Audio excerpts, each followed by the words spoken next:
Right. Uh, Good morning, everyone. Today's topic is motivation, the eighth unit. So let us see the introduction of the topic. Motivation, we all know what is motivation, right? So let us go into the topic. So motivation is something um, which make us to do the work or to get the goals achieved. So which maybe the motivation from outside also we may get, or from sometimes even it may be from inner self. The self person also may may motivate himself, and he can uh, he can complete his task. So coming to the introduction part of the chapter, that is uh,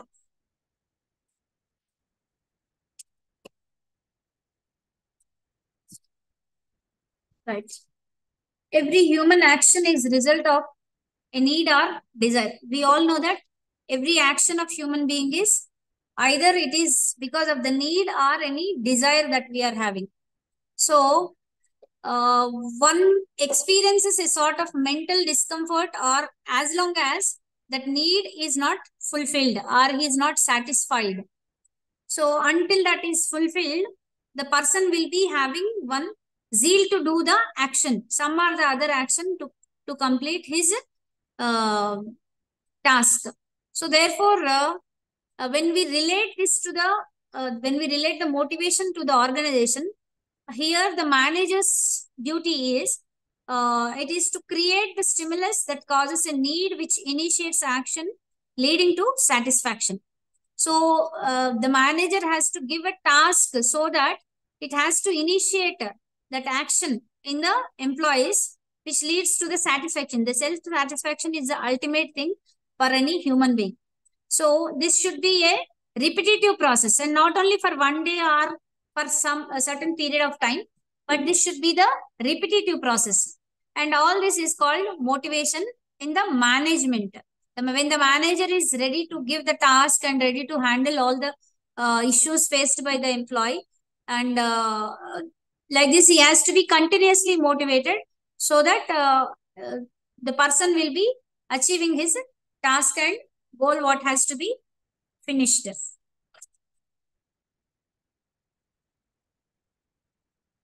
Now coming to the nature of work motivation. What actually is the nature of the work motivation? It was motivation which made John Roebling, Washington, and Mrs. Washington accomplish near impossible task. That bridge, we all know that Brooklyn Bridge was very impossible task for the presidents of America. These all people, Washington, Mrs. Washington, Roebling, all these people, they have tried very hard, which was almost impossible task. Because of their personal motivation, they have completed the task. Motivation is a result of process of internal and external to the individual that arouses enthusiasm and persistence to pursue a certain course of action.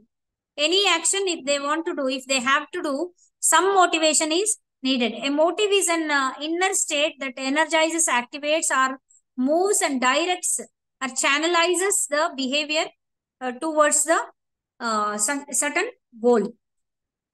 Now, there are coming to the work motivation. It is a set of energetic forces that originate both within as well as beyond an individual to initiate work related behavior, to determine its form, direction, intensity, and duration. Understand what motivates an organization employees is central to the study of industrial and organizational psychology. So, work motivation is something understanding what motivates the employees of the organization to reach the central goal of the organization. So, this is what we study under organizational or industrial psychology. Under the name of industrial psychology or organizational psychology, we read this. Like what motivates the employees in any organization, that has to be understood by the manager or the management overall, and then we can go with our work progress. Now, there are five concepts. The key concepts for this are the behavior of the employee, performance of the employee, ability, situation, and motivation. These all has to be discussed when we want to talk about the motivation. Now, let us see. Performance is the product of ability and motivation. Whatever the performance we see in the employee, that will be the ability of the person, and it has to be multiplied by the motivation. When there is no motivation, there won't be any performance, or if there is no ability, there won't be any performance. Only motivation cannot do the work, or only ability cannot do the work. Ability, certain times it may cause any workforce, but when it comes to motivation, it is enhancing thing for the ability of the person. It enhances the ability of the person, and moreover, the motivation will create a zeal inside the person. The inner self will be satisfied, so that the work will be done with a little uh, productive way, we can say. So behavior, the next one is behavior and work motivation. So every organization expects its employees to behave sensibly, adhere to the rules and regulations, and follow the code of conduct, whatever has been set into the in the organization. So there has some ethics at workplace, where every individual is morally responsible for his own behavior. Motivation plays an important role in this, showing the ethics towards the organization and at the workplace. So the behavioral approach to the workplace motivation is known as organizational behavior. Or we can say it is a modification, organizational behavioral modification. So behavioral approach in the workplace, and the motivation along with it, what actually it plays its role. This is all together we call it as organizational behavioral modification. And on this, we know the theories were given by B.F. Skinner. Any stimulus that increases the likelihood of a behavior increasing in a reinforcement and effective use of positive reinforcement would frequent praise while an employee is learning a new task. Suppose an employee is working on a new task, then he needs a little appraisal, and a little encouragement is needed for the employee. So an employee's behavior can also be shaped during the learning process if approximation of the ideal behavior are rewarded. Ideal behavior, if it is praised also, our work will be done. Means the modification in the behavior of the employee can be done by this way, like by praising the ideal behavior, or by rewarding the ideal behavior also, we can get our results. That is modification in the behavior of the employee. Now coming to the performance also is related. Like if the behavior and ability, all these, if they are good enough, then automatically the performance will be influenced. For an organization, it is very important that people are motivated. If the employees of an organization are motivated, their interest, attitude, performance will improve during the work hours. If they are motivated, then obviously the performance will be increased. The main goal of an organization is to make profit. Whatever we discuss, whatever we talk, end of the day, the main goal is the profit of the organization, or for the improvement of the organization, the management will be working. So obviously the motivation will play a key role in the improvement of the organization. Now coming to the theories which focuses on the relationships regarding the motivation are effort. Performance relation, the probability perceived by an individual that exerting a given amount of effort will lead to performance. Particularly an individual, what he is perceiving, based on that, if a given amount of effort is provided, then the performance, it will lead to the performance, we can say. And then if we come to the ability and work motivation, what about the ability of the person? If the person who is having more ability than the work what is provided to him, it is wastage of the resources, we can say. Or if the person is low to the work task provided to them, if the ability is less, then we can say the person has to be motivated and the work can be finished, the task can be finished, or we may expect a less result in this case. So ability and work motivation, they both are always, they travel together. So a perfect ability to job fit is seldom achieved. Generally, both ability and motivation together, generally that is not possible. Very rarely we see such combination. Managers direct their attention at only employees abilities or only at the ability requirement of the job, and ignore the fact that employee performance depends on in between two, like ability and motivation. In between two, these two, the things will go on. So manager generally pays attention only what is required in the work, not on all the ability of the person he will be focusing. Now situations motivation refers to the motivation individuals experience when they are currently engaging in an activity. It refers to here and now motivation. Now and then people will receive motivation whenever they do any task. If they complete, then they will be praised or rewarded. Or many sports psychologists regard this as the most effective for guiding practice. Generally, when there is a game, any coach or any person who is behind them, they will be motivating the students. This we know, situation based on the situation demand, the motivation can do its best result. For example, a gymnast might be motivating a training center, but then unmotivated in a competitive sports situation. In the gym in his own gym, he may feel like motivated to make his students to work out properly, but at the same time he may not be a little motivated in the ground when it comes to sports situation. So all this we can say that ability, performance, um, situation, all these, they are interlinked with the motivation. Everything will be related to the motivation. So here we have certain aspects which has to be considered under motivation, that is increases productivity. If the motivation is given, definitely the workers productivity will increase and ensures organizational efficiency. Definitely that performance increase in the performance of the productivity of the employer, it definitely it will give its influence over the organization's efficiency. The efficiency of the organization will increase and ensures loyalty also. When the logic and when the sense of work has been explained, or the employee is motivated very well, then obviously there will be lot of loyalty towards the work the employee will show. And then ensures a reactive workforce. In order to react to changes easily and to continue smooth functioning, an organization requires extensive loyalty and commitment of the employees. Definitely for the smooth working of the for the smooth functioning of the organization, loyalty is compulsory, it is needed. And motivation is always direct oriented, like it will have a direction always towards the goal.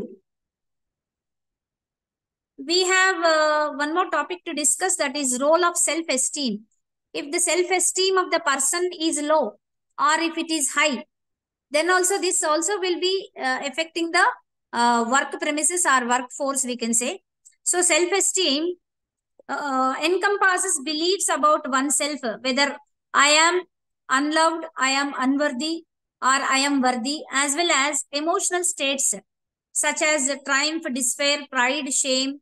Smith and Mackey defined it by saying the self concept is what we think about self. Self esteem is positive or negative evaluation of one's own self. What we feel about ourselves, that is self esteem. So the positive self-esteem further leads to the trust, to trust their own instinct and less worried about the future. And if it is negative, then it will be creating a fear inside the person about the future. We know that Maslow's hierarchy needs, the cone of hierarchy needs, we have to discuss that. If the suppose if the self-esteem increases, here we need to discuss that small point. That suppose a person's self-esteem increases a lot, then it leads to the overconfidence, or we can say narcissism in the person. It may develop narcissism. So this is one danger that we have with the self-esteem. If it is low also, it is not good. If it is high, too high also, it is not good. It is needed, but up to certain limit. Now, if we discuss about Maslow's hierarchy needs, then first physiological needs, like our basic needs of the human being, like we can say food, shelter, clothing. All these are the basic needs. When you are employed, your job gives you. When you are suppose when you are employed, then your job gives you the food, the basics facility, and shelter, the salary, or whatever the salary you are receiving in the organization. Definitely, it will fulfill all your basic needs. And then comes in the Maslow's hierarchy cone, we will have security and safety needs. The first physiological needs, if they are satisfied, then it moves to the security needs, whether we are safe or whether our job is safe in the work premises. If we observe whether our job is safe, or any natural calamities or anything related to fear or danger may arise in the people's mind. So a person will get motivated until such time that this particular need is already fulfilled. Already, if one is fulfilled, then only he will start thinking about the next level. Then social needs. A person feel that he is belonging to certain group, or sense of belongingness and affiliation to a group gives a person feeling that he is wanted and he is loved in the society. And esteem needs. As we just discussed, esteem, self-esteem is a need to be respected. People, after getting the basic things like food and shelter, security, then social needs are fulfilled, then he starts thinking about the next level, that is esteem. He wants the respect. He wants this self-esteem is further encapsulated with self-confidence, competence, and many other things related to this. So self-esteem is something where the person feels a little high about himself. What he is thinking about himself will increase in its own level. So self-actualization, the next level is self-actualization.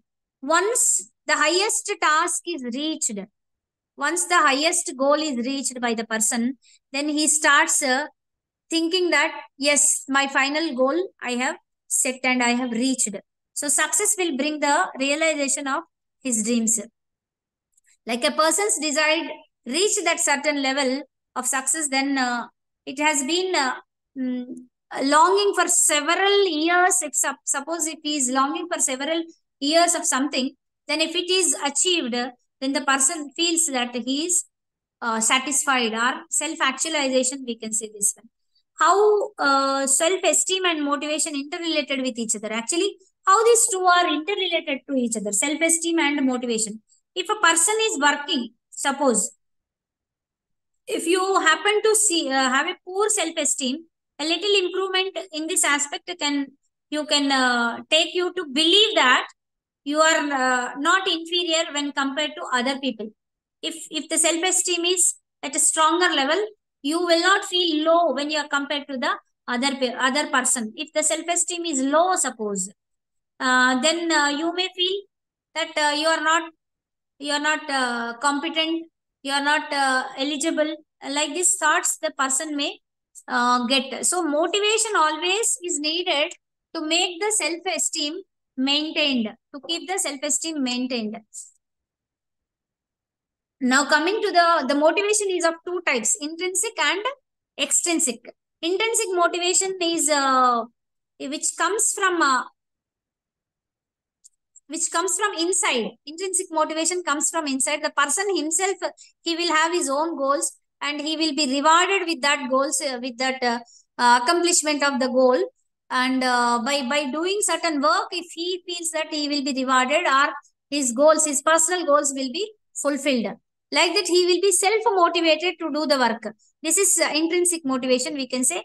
And extrinsic, when it comes the outside atmosphere, or we can say extrinsic motivation is uh, Motivation comes when you feel that urge to do something in order to gain a specific reward or steer clear of punishment. An example of this would be working hard on a paper will give you a good grade. For suppose if we discuss about a student, if the student work hard, he will get a good grade. This is external motivation what he gains from outside, from the surroundings. Now coming to the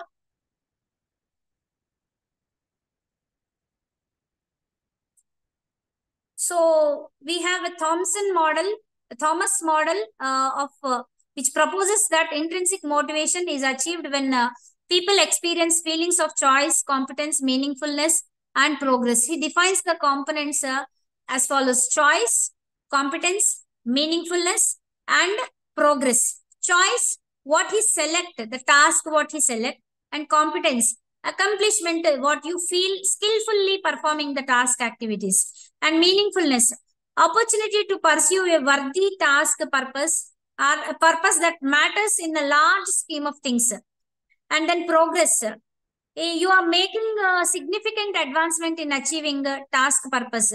This is what Thomas model proposes about intrinsic motivation, about the person inside the person, what all the things are going regarding the self motivation. These are the things. Now, through years, scientists have found a positive effect between motivation and intrinsic motivation.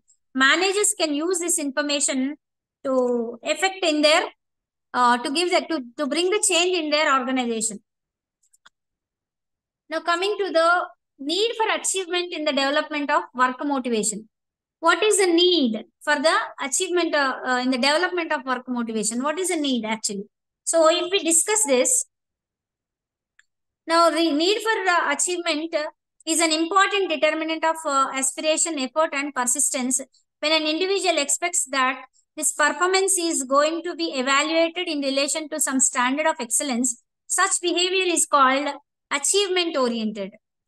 If the behavior of the employee or any person is going to be evaluated and then he will be rewarded, then definitely there will be some motivation for the person to do any activity or any task. Need for achievement. There are people who are motivated by achievement or accomplishment in the workplace. Such people are high performers. They are always high performance. Always look forward for excelling in their concerned field. They always look forward to excel in their field, whatever they are working for. People whose motivation is driven by achievement prefer working on projects whose results are based entirely on efforts and nothing else. Just only based on the results. If they are thinking only about the results, then definitely their efforts will be productive, we can say. And they are self-motivated, we can say. And then coming to the need for power. As we have discussed in the hierarchy Maslow's theory, need for power generates when the person already achieves the basic needs of what he is in need of the daily things. Reportedly, people of this personality are found to be more argumentative, competitive, influencing, and assertive than those who value achievement and affiliation more. So, need of power. According to Mackelland, need of power is the desire of the person in the people to be able to control one's as well as other people's actions. They want to control their own action and as well as they want to be a superior for other people's actions. So such people motivation is neither driven by recognition nor by rewards, but only by the agreement or complaints of from others. Only by others when they accept their orders or their thought process, then they will be motivated, we can say. Need for affiliation. In other words, affiliation can be defined as the positive response of an individual receives in return of their attempt to maintain an effective relationship with people who are present around him most of the time. So he want that uh, effective relationship with people who present around him. So affiliation is something where the person needs the good relationship with the people around him. And people who value affiliation above achievement and power always look forward to maintain warm interpersonal relationships. So those people who are uh, need for power, when we compare with the people who are in the need of the power, those people they don't observe the people's emotions and all. But the people who are affiliation oriented, these people they care more about more than the power and other things else, other things like rewards and all. These people they will be caring a little more about the attachments or interpersonal relationships with the surrounding people.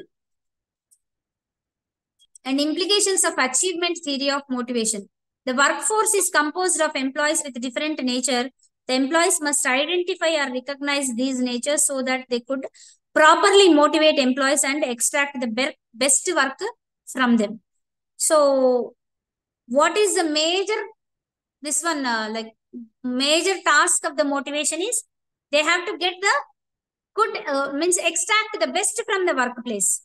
So while different employees have different nature, employees can maintain a high level of motivation in them in the following ways, like by achievement and by handling over the challenging tasks to the achievable with achievable goals, while less challenging or low risk tasks are perceived as tasks not worth spending time and effort. So sports players are a good example of this type of people. Uh, Employees of this nature have strong desire to acquire power or authority to manage self and others, that they become committed to their duty even when other motivational factors like payment are comparatively low. Even the other factors are low also, these people will be motivated. Now coming to the important topics of this chapter, we have explained the questions we can expect, explain concept of work motivation and what is intrinsic motivation, and explain Maslow's hierarchy needs theory. All these questions we may expect. Most important one is Maslow's hierarchy theory, and we have these topics in many other places. And in the ninth chapter also we have this discussion. So if we observe theories of motivation, there are many people who worked about the motivation and they have given certain theories. Motivation is frequently used term in all fields of psychology, including organizational psychology, as it plays a significant role in human behavior. Studies have shown that motivated employees usually look for better ways to accomplish a task, work with high productivity, and they are more quality oriented. So people who are motivated more, those people are generally they are quality oriented and task oriented, and they'll be looking for the quality of the work, we can say. Researchers have studied extensively and developed different motivation theories. We have Maslow's theory and Herzberg's theory and Room's expectancy a theory also. We have three theories here discussed. Already we have discussed about Maslow's theory. So we can go to Herzberg's theory. So theories of motivation. We have three different theories. Content theories. Content are need oriented, we can say. Content theories are namely they are need based theories. So content or need based theories of motivation focus on what motivates employees to choose certain action for meeting their needs.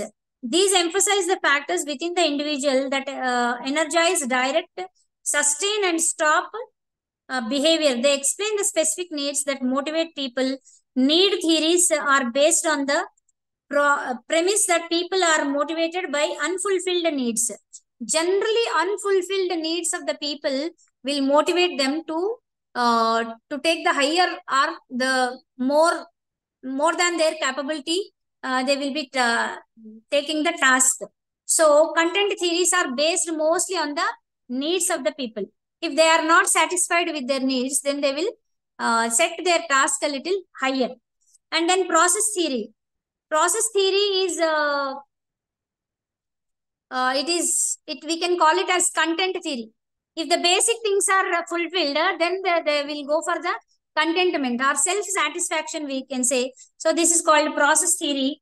Process theory is based on approaches to motivation, focus on how motivation takes place. They explain how people choose certain behavioral actions to meet their needs and how they evaluate their rewards after they have accomplished their goals. So in this only we have in the process only we have Maslow's theory of motivation. In this, as already we have discussed, there are first thing is basic needs, that is psychological needs, food, uh, food, shelter, and all such certain things will be included in it. In this, the safety and security, the second one, where the people need certain security regarding the job and the security regarding the family issues and all. Further, emotional security is also involved nowadays. Emotional security of the person is also taking a big place in the organization nowadays. And next, social needs.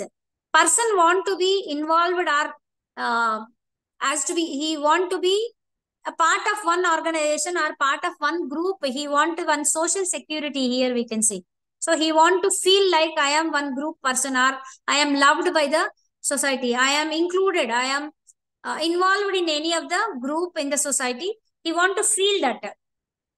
So social needs may be satisfied by having a friendly environment. Manager can work on this. So to create a friendly environment, manager can do a little. And then comes esteem needs. When the social safety and the basic psychological, physiological needs are satisfied, then the person starts thinking about self-respect. So he want that respect in the organization also. So manager has to see whether the person is capable of the work, whatever it is given to the employee. If he is more capable of that, then he has to be rewarded or maybe respected or given a little position, we can say. And then self-acceleration. Self-acceleration is something where the person achieves his final task which he was waiting for or longing for a long period of time. And then one more is also added when it comes to motivation, aesthetic and cognitive needs. Maslow later refined his model to include a level between esteem needs and self-actualization. He identified two other categories of needs, that is aesthetic and cognitive. People are also motivated by the need for beauty and aesthetically pleasing experiences. So people are in need of even the beauty. They want to showcase, even they are in urge of beauty and cognitive needs. What they are thinking inside, their thought process has to be given a little respect and it has to be considered, they say. And then we have a updated version of Maslow's that cone or the pyramid. That pyramid updated version we have that is in 2010, a team of psychologists included uh, two more things into that. They are the renovated version of the pyramid was published in an issue of Perspectives on Psychological Sciences. According to experts, Maslow's theory, first proposed in 1940s, needed to be updated. So that was felt that it has to be updated. So the theory was updated to reflect better needs of a modern life, to update to the modern life, means present day. It was somewhere around 1940s. So it has to be updated according to the changed world that they thought, the psychologists, and they have updated it. So next comes Herzberg's two-factor theory, that is motivation and hygiene theory. In his book, Work and Nature of Man, he discussed about it. While Alderfer reduced Maslow's 5 needs into 3, and Herzberg's made it into 2 only. And namely, these are work and hygiene and motivation. These two are Herzberg's Maslow theory. He has reduced it into just 2 factors, that is hygiene and motivation. So Herzberg's motivators relate to the higher order needs of the individual, representing the highest 3 levels in the Maslow's hierarchy. From the last 3 of the pyramid, that 3 he has taken. like higher order needs, he said them. So they come under the hierarchy and hygiene factors. Demotivators relate to Maslow's lower order needs. Demotivators, when the lower order needs are selected, they are demotivators. And if the higher order needs are selected, they can motivate the person in the work, like self-esteem, a little, what we can say is, the person needs self-actualization and self-esteem needs. If they are satisfied, then they are motivators for the person.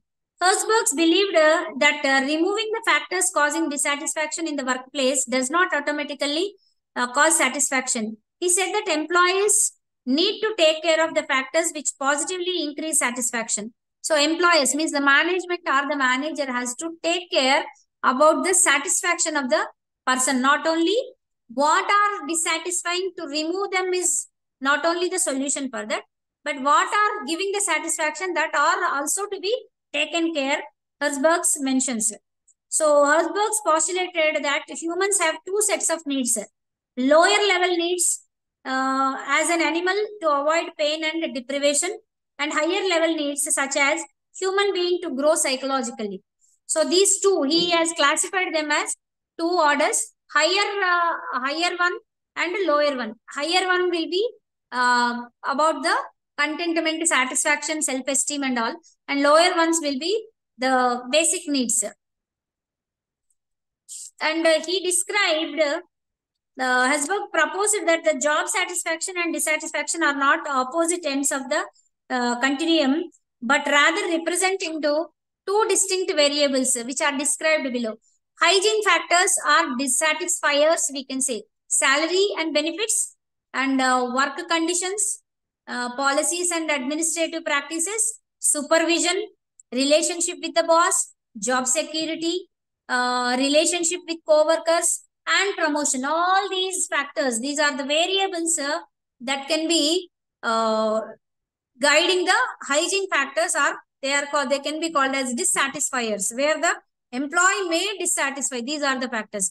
And motivators are satisfiers, we can say recognition, achievement, advancement, growth, responsibility, job challenge. Always new tasks have to be given to the employee based on his ability, and it has to be recognized. He has to be recognized, and there should be some achievement after every satisfying financial year, or maybe some advancement in the career, little growth, so that will motivate the employer, or he may satisfy and he may improve in work quality, we can say.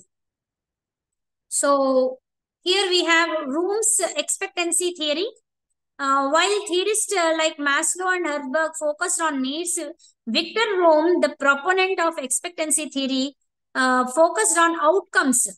So unlike Herzberg's and Maslow, Victor Room has focused on outcomes.